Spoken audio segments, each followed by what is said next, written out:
Shalom, shalom, Leculão. Vamos continuar nosso estudo sobre uma análise esotérica do Aleph Bet. Hoje vamos ver a quinta letra, a letra Re.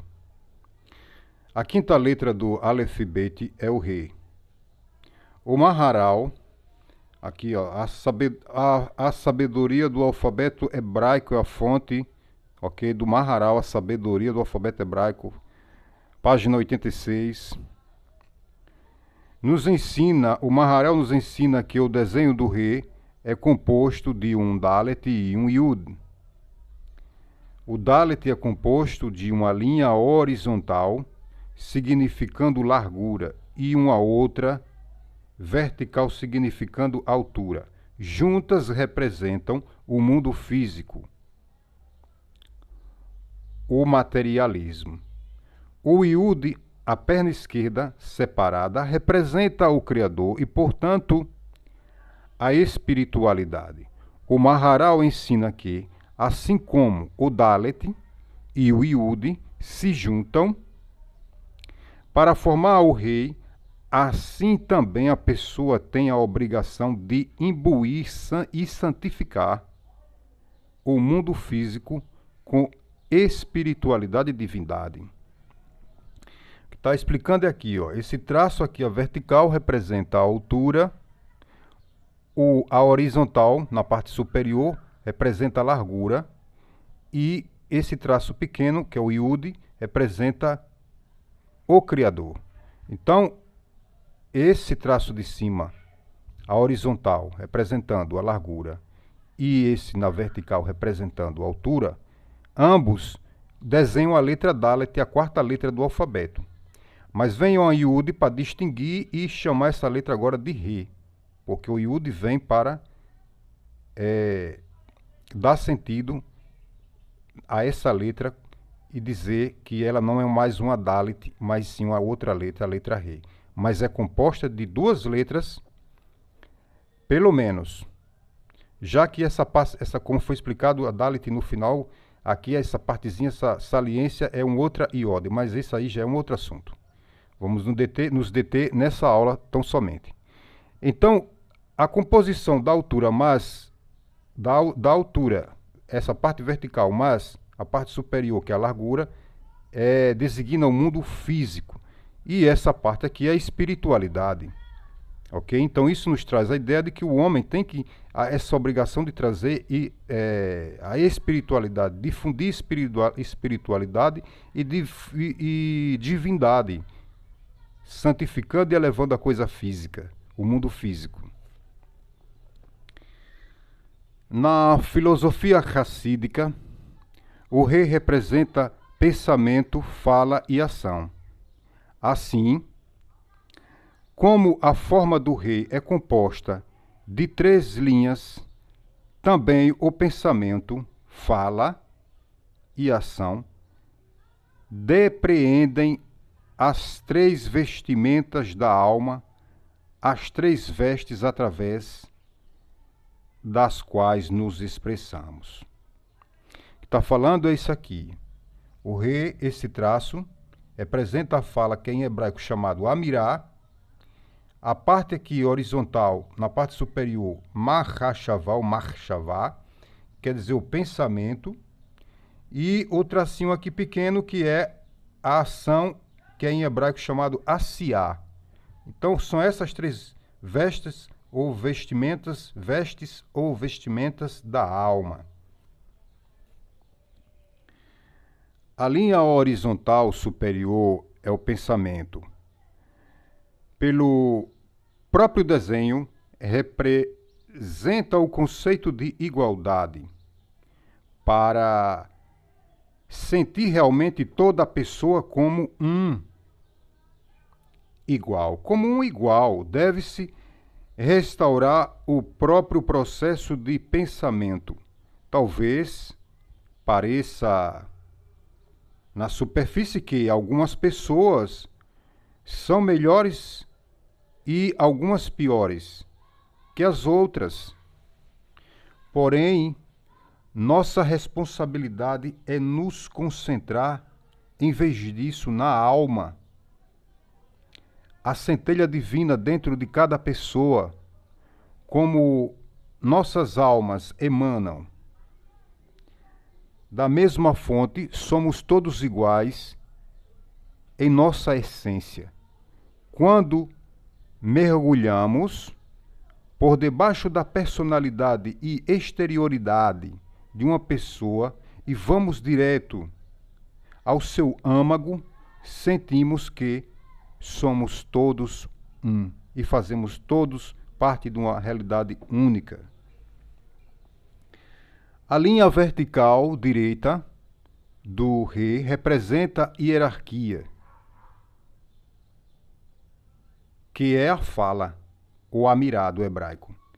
Representa um rei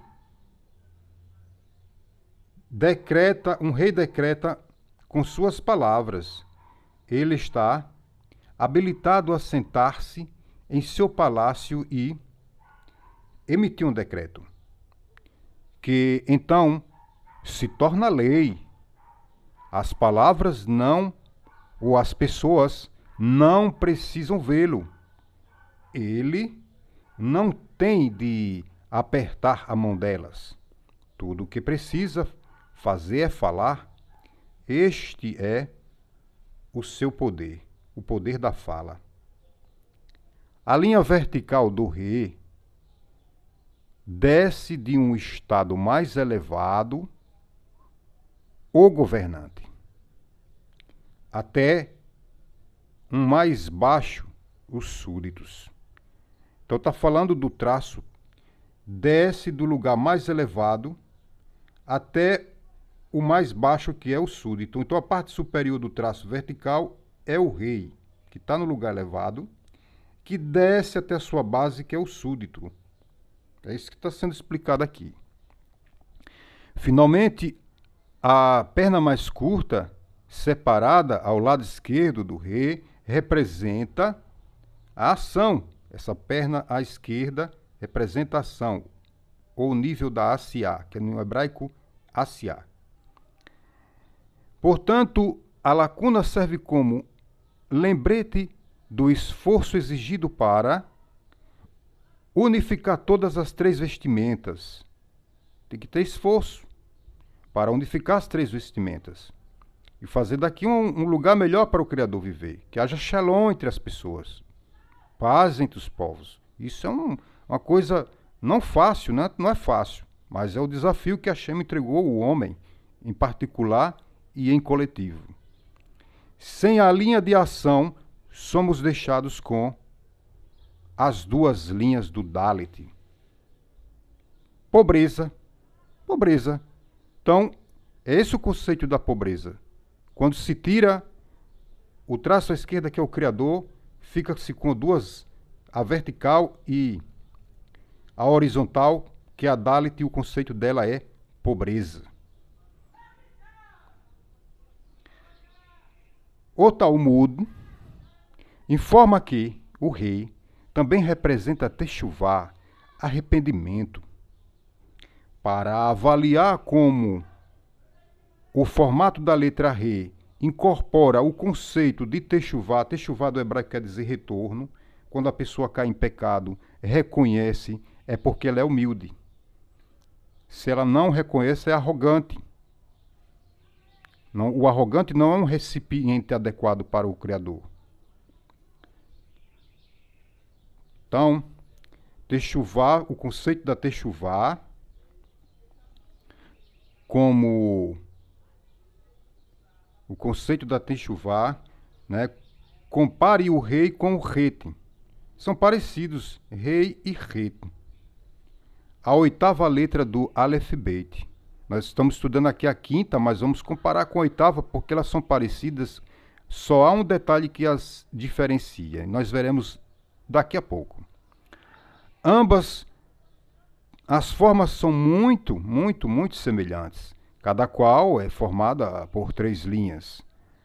A diferença evidente é a pequena abertura acima da perna esquerda do rei. O que isso tem a ver com a techuvá? Alguém poderia perguntar. Com o retorno para o Criador?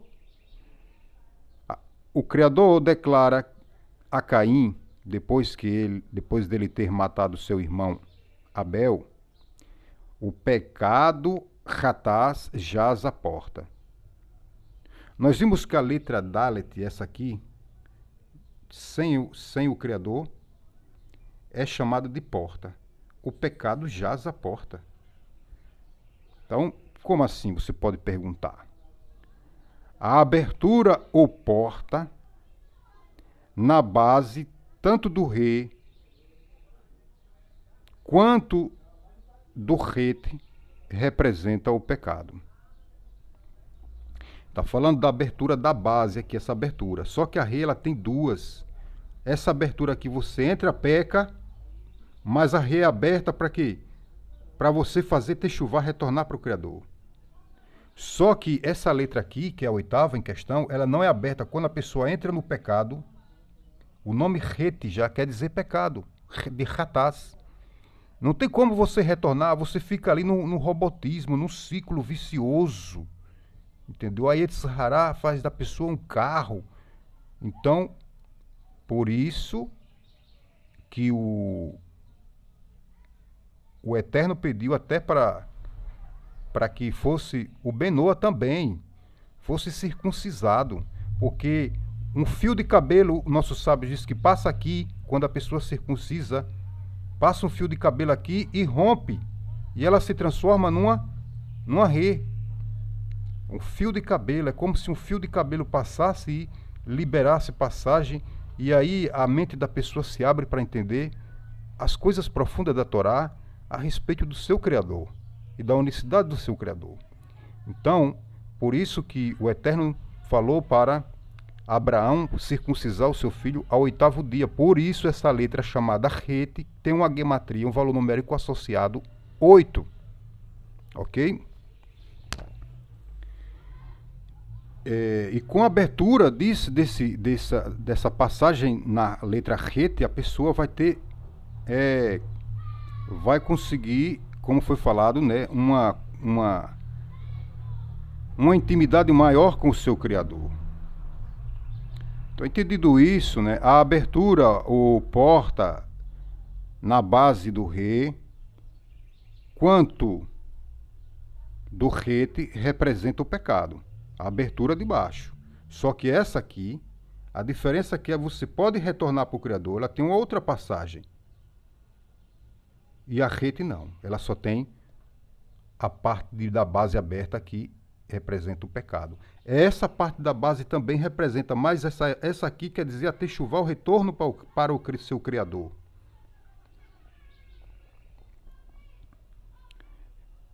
Com o Het não pode haver escapatória da porta do pecado, que foi o caso de Caim. Caim não quis retornar para Kadosh Baruch Hu. Ele ficou preso no pecado. Ele encontrou uma entrada, mas ele não quis fazer o retorno. Então, com o Het, não pode haver escapatória da porta do pecado, sem transgressão, sem sair pela base do Het. Então você tem que entrar e sair pelo mesmo lugar. Mas você não consegue retornar para o Criador. Ao contrário da letra Re, que você entra pelo pecado, mas você retorna daquele pecado arrependido, torna-se humilde diante do seu Criador e volta a fazer o que é certo. Então, porém, o Re, a letra Re, tem uma abertura, tem uma outra abertura, outro possível curso de ação. A pequena abertura no topo do Re abre a possibilidade de techuvá, de retorno para o seu Criador. A diferença entre o Het e o Re também pode ser ilustrada comparando-se o chametz, fermento, e matzah. Compare a escrita das duas palavras, chametz, é escrita com uma het, uma mem e uma tzadik. Embora aqui seria o adequado uma letra final, mas para não complicar, o escritor usou a forma mais comum. Mas aqui é uma letra final, sofite, assim. A palavra chametz vem com a palavra sofite.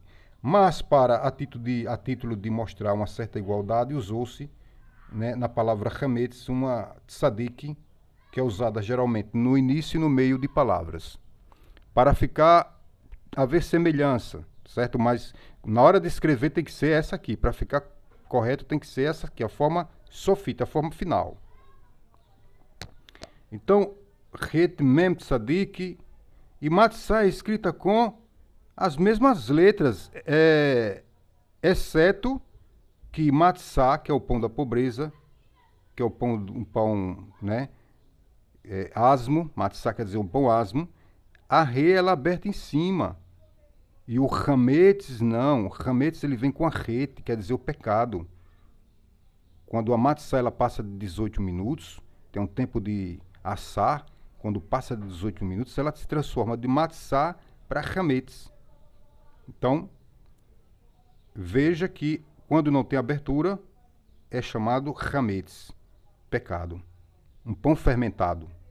Um pão fermentado.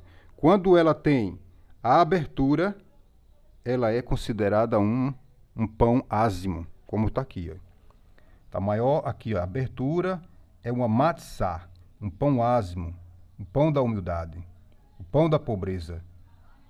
E quando ela está fechada, ela se chama chametz, que passou daquele tempo halárrico para assar o pão ázimo, ele se transforma de matzah para chametz. Ok? Tendo visto isso, então vemos aqui a diferença. Chametz, fermento, representa ser inflado. Ego, a matzah é plana, representando a subserviência, altruísmo e humildade. Se uma pessoa é humilde, vai se arrepender, fazer techuvá para o seu Criador. Porém, se for egoísta, jamais retornará ao seu Criador, como fez Caim. Caim não quis retornar para o seu Criador. A pessoa que quando peca fica dando desculpas, ela só está piorando a situação. O correto quando a gente peca é reconhecer, baixar a cabeça, pedir perdão ao Criador sinceramente, de forma sincera, aí a gente tem na hora o perdão do Eterno. Qual é a sua atitude? Para que eu preciso de Hashem, eu estou indo muito bem por mim mesmo. Olha quanto sucesso eu obtive. Ou seja, ou se deseja escapar ileso do mal comportamento, poderia dizer: o que eu desejo de mim? Sou apenas humano. Se Hashem me quisesse perfeito, teria me feito dessa maneira. Então ela vai fazer o quê? Usar de autocomplacência, autoindulgência, se justificar. E isso aí, Hashem não perdoa uma pessoa assim. Então ela fica na rede. A rede não tem abertura, tem só a entrada para cometer o que é ruim. Mas se a pessoa tem pensamentos de techuvá, de arrependimento, ela tem uma ela tem um escape, uma válvula de escape para retornar para o caminho certo. Hashem me deu uma má inclinação, Yetzirah, uma má inclinação. Ele a criou para que eu pudesse pecar. Então, por que eu deveria fazer techuvá?